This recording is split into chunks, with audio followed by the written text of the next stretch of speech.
With a focus on raising academic standards, Castlevale School in Birmingham hasn't seen the relevance of the environmental agenda to them, until now that is. We've challenged the school to see how green they can go in just one term. We brought in energy expert Ken Heaton, who identified where big savings could be made. Today I'm very much focused on the quick wins. We're all very busy people and we've got to face it and we've got to plan it and we've got to target it and we've got to be successful at this.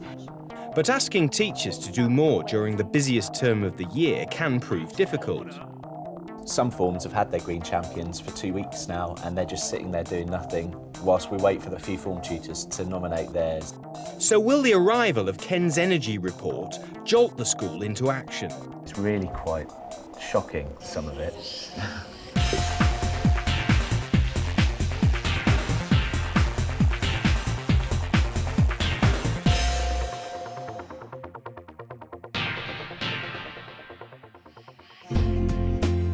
In this second programme in the series, Ken returns to Castlevale to set head teacher Clive Owen some energy-saving targets. This is where we need to be for November and December and for the rest of the financial year. And if you achieve them, we're going to save 10% by the end of the year. Fantastic. We'll see whether the school's successful in its efforts to implement Ken's advice. We have to take at least 1 meter reading per week. If we don't, you're blind. You don't know what's going on. The leadership team discuss where best to invest in energy-saving measures. Light sensors in the classrooms. Price for that is about £100 per classroom. To save £100 per classroom though if the teachers would turn their own lights off. Indeed, yeah. But if Castlevale are going to succeed, a lot will depend on whether teachers are prepared to change their ways. My light switches are on the wrong side of the room. I'm too lazy to go and turn them off. To encourage staff to do better, NQT and leader of the Green Team, Jordan Kelly, decides to name and shame teachers who leave their lights on when they leave the classroom. This is Mr. Cleverly. I'd like just to explain why you've left your lights on in your classroom at break time. Sorry about that, sir. That's all right. I'll go and turn them off straight away now. I would if I was you. Thank you. Very sorry. He's absolutely right. Do you consider yourself named and shamed? Definitely, definitely. I feel very bad now.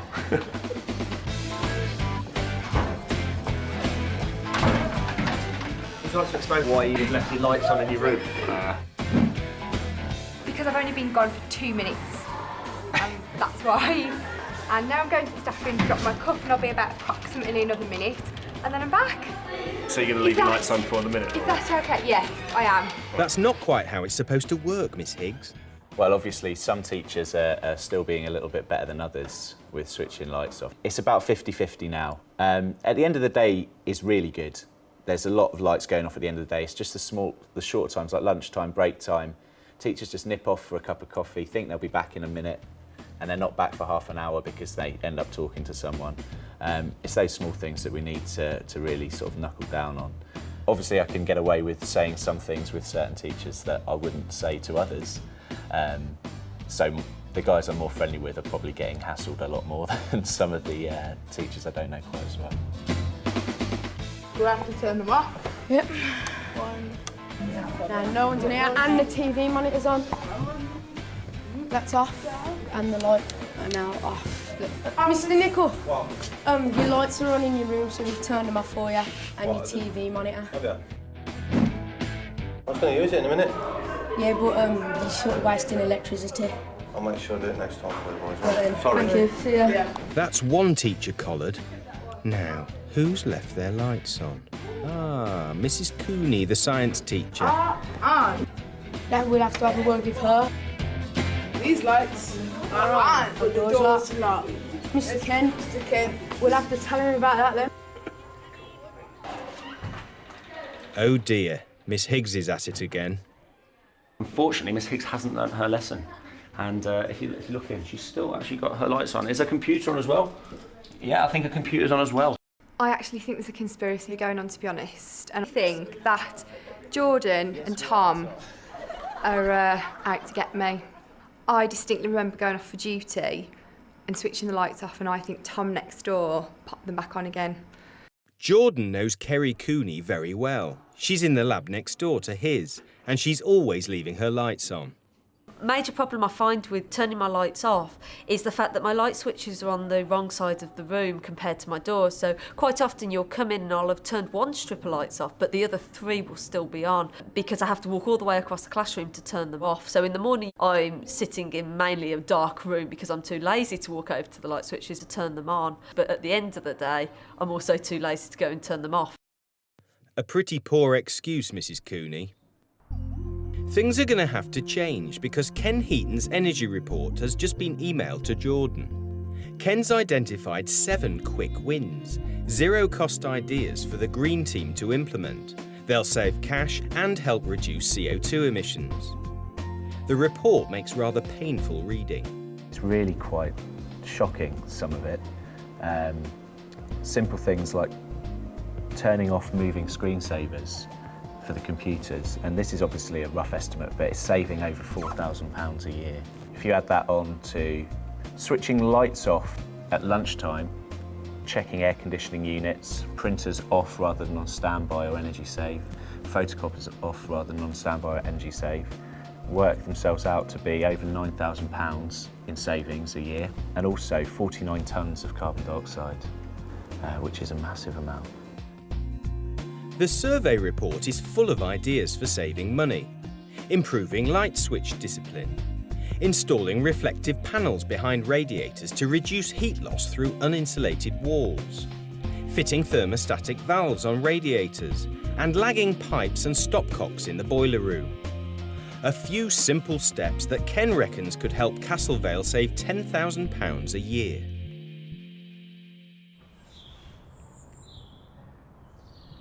It's 6:30 a.m. Clive Owen's up early to plan the school's response to Ken's report. The next 2 days are going to be crucial. Ken's back tomorrow expecting to see progress, so today Clive's convening a finance summit to look at spending options. Well, we've got a team together today which is going to look at those mid-term things. What could we do in terms of things like radiator valves, in terms like reflectors, insulation, saving water, all those kind of things which will require initially, I guess, a little bit of capital investment. But with that little bit of investment will hopefully bring us back the returns over the next couple of years or so. He's determined to ensure he keeps driving the process forward. Another important event today.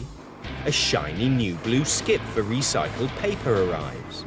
It's being provided free by a local company, and Birmingham City Council have agreed to pick up the tab for collecting the paper. Castlevale School's making a great contribution, I think. It's great to see children getting involved in recycling, and if us providing them with a skip helps, then we're very pleased. In the last few weeks, paper's been mounting up as staff and students are getting the message to recycle.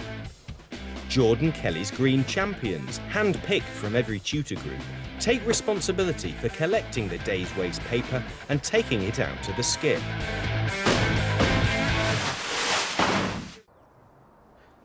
Teaching assistant, parent and Green Team member Sue Perks is doing her bit too, collecting paper from the stash in the staff room. So it's working then, the old recycling? Yeah, it's hard work. Yeah. It's remembering to bring things down, but staff are putting things in the staff room recycling bin. Not emptying it. You have to keep saying to them now and then, don't forget to empty your bins. They'll be named and shamed if they're not careful. The finance meeting's underway. Martin, the site manager, and Lorraine, the bursar, join Clive and Jordan to plan for the return of our energy expert. As you know, we've got Ken rejoining us tomorrow, and I think he's going to be a hard taskmaster. He'll be wanting to know in quite a rigorous way what we've done, what we're going to do, what we're planning to do in the next few months. There's several areas really. I mean, when you come to think that energy is 3% of our school budget each year, I think if we can save even $5,000 a year, I mean, it's a massive saving. That's it means right, that we yeah. can actually put it to good use. Yeah. And I mean, it's not just a one-off, it's year on year then. We've got all these That's right, savings yeah. going on. I mean, one of the big things that we've talked about in the past is doing something with the heating. The biggest problem on the heating is once you come into the school, it's all the radiators. Right. It's not a zone system, you know, so if we've got a cold spot in the school, we can't focus the heat on that. And if we've got a hot spot, we can't cool that down. Right. It's either all or nothing. So is the possible alternative that we consider radiator valves on an individual basis? That would help. It would give each of the members of staff a little bit of control in their room, you know, that if it was too hot, they could turn it off. And it would also help offset, you know, the parts of the school where it's still cold and they want them on. Right. Well, Lorraine, have we got some money we could put to that if we wanted to go ahead and do some work around that? I think so. I mean, looking at it in the long term and not in the short term, I think it's got to be a good saving. It's got to be something we should go for. The insulation behind them. Yeah, the reflectors. Yeah, which They do work well. work those. really, really yes, well. Yes, they do. And cost for 80 radiators, 1,600, and the savings of nearly £3,000 a year. So, once we can regulate them, that's right. That will actually become far more important, won't it? That's right. Because we want to keep in the heat we've got then. That's it. So that could be really valuable. Yep. Looking at number 12 in Ken's report, the issue of the convector heaters. How many of these have we got around the building? Do you know? I think there's probably about 10 to a dozen. They're usually secreted away in offices, you know, but I mean, I find that once we issue one, we never get it back. Yeah. Yes. But there are some, aren't there? There are definitely some, yeah. I mean, could we do a search? Yeah. And try and quietly, perhaps when somebody's on the evening shift, and remove them discreetly. And if we keep them in the storeroom for when people need them, if there's a genuine problem with heating, we can issue them back out, can't we? But I think what Ken suggests is, if they're there, people will use them. And they are very expensive to run. Yeah. Can I just add two for consideration? The one is push taps in the toilets. Some of the toilets, we've already got them in, but it'd be, again, depending on quantity, £30 to £40 per tap. Particularly in student toilets, I think that would be well worth doing. Yeah, staff toilets isn't so... children are ones who are sloppy about leaving them on. Yeah. And the other one, we were talking briefly previously about light sensors in the classrooms. Oh, yes. And the price for that is about £100 per classroom. And obviously, you know, we don't have to worry about, you know, people turning lights off then. They just go off automatically. Yeah, a nice way to save £100 per classroom, though, if the teachers would turn their own lights off. Indeed, yes. That's it, yeah. No, very good point, Jordan. Because that's quite expensive, really, isn't it, overall? I would imagine it would take a while to get your money back on that. Yeah, I would have thought. I would have thought so. Yeah. So we've got 3 or 4 things we can go ahead and get moving on, really, in the near future, really. Castle Vale have invested some money in the fabric of the building. Some of the laboratories have been totally refurbished. Great for teaching and learning, not so hot on energy conservation. All the radiators are nicely blocked in, nice metal gauzes on the top to let the heat out, but there is no way of getting into the radiators to change the temperature. So it being such a big classroom, it's freezing cold in the morning because all the heat nicely gets trapped inside the cupboards. Then as the day goes on, they leave the heating on the whole school, and you can't turn your radiators off. So it starts to turn into an absolute sauna. So you open the windows and the heat goes straight out the windows because all the vents are actually positioned underneath each of the windows. And the kids insist on putting the fans on even in the middle of winter because it gets so hot in here. So you've got no way of controlling the temperature without wasting a ton of energy. Jordan's been given cover so he can go on a fact-finding trip to a school in Warwick. Myton School has earned an Eco School Green Flag Award after deciding to go greener 3 years ago. He's come to listen and learn from his counterpart, who's another young science teacher. Do you have any sort of green team meetings or anything like that? On and off, we do, yes. A couple of years ago, we had quite regular meetings.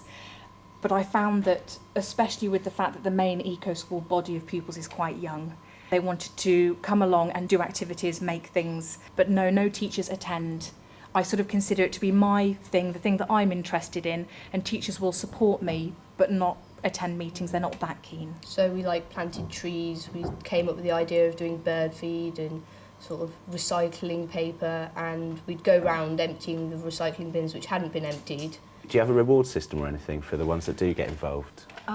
Not really. I do every now and then. I throw A's at them and buy chocolate, and it's a bribe system, but it's also based on them enjoying it, I think. We thought it wasn't really fair if we named and shamed the pupils. So we've got some monitors going around checking classrooms, and they're actually going to name and shame the teachers who are in charge of that classroom in an assembly. Do you think something like that might work here? We've We did something similar. They don't like being confronted by students, and then they act really smart, so that's the only problem you get with that. And they try to ignore you. They don't like being told what to do because they think that they're higher than us in the hierarchy and everything, and think they know best.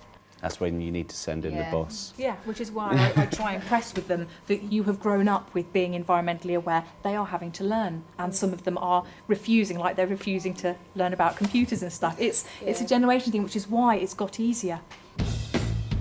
At Castlevale, Ken Heaton's arrived. He's expecting his energy survey report to be making an impact. He wants to set targets that must be hit if Castlevale is going to make the savings he thinks are possible. Clive Owen's a little defensive at first. It hasn't been as easy as we might have wanted. No. It's been a really busy term, and we've got other things going on. The mocks are about to start with Year 11. But certainly I think you'll see improvements in terms of those easy hits, although we wouldn't want to say we're there yet, because we're trying to set that agenda alongside, obviously, other things going on in the school. Yes. No, I wouldn't expect it. As long as you've actually made an effort to actually attack some of the quick hits, that is good, because, you know, there's a lot of work involved here. There's a lot of work involved in the strategy. You know, it's going to take time. What I don't want to do is actually drown you and your team in paperwork. But I'll go into detail with the team on all this analysis I've done on data and explain to the team exactly what all this means. This one's quite interesting because we've got the electricity usage in 205 on the black line, and this is 206, 207 here, that's your current, and that's your target line. This is where we need to be for November and December and for the rest of the financial year, and if you achieve them, we're going to save 10% by the end of the year. Fantastic. OK, we'll have a look at those with interest. Before meeting with the Green team, Ken wants to check whether the school has been implementing his quick win energy saving tips from his previous visit. His first impressions are none too good. Last time I was here, I was stressing the importance of actually using natural daylight and switching off lights where we possibly can. Unfortunately, it's not been done. So I will stress this again. The light switches could be colour-coded with very small little yellow or green dots over the switches to indicate that these are lights that can be turned off safely when there's lots of natural light, and having a simple colour coding system sends the right message to people. Oh, it's okay to switch that one, it's a yellow. Bang, and off we go, we've got savings. Last time I was here, we had good management here. There was good switch discipline. We've now got a sticker here, which is a start, but again, the switches should be colour-coded so we know what we can switch off safely, where there's lots of natural light, and more importantly, posters and little stickers like that should not be by light switches. They need to be here, by the door, so as people are walking out by the door, they see the message, not by the light switch, on the door.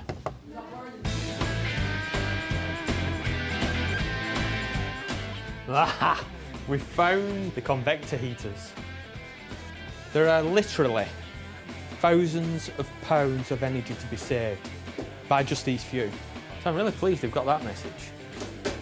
Whoa, savings in the bank. Excellent.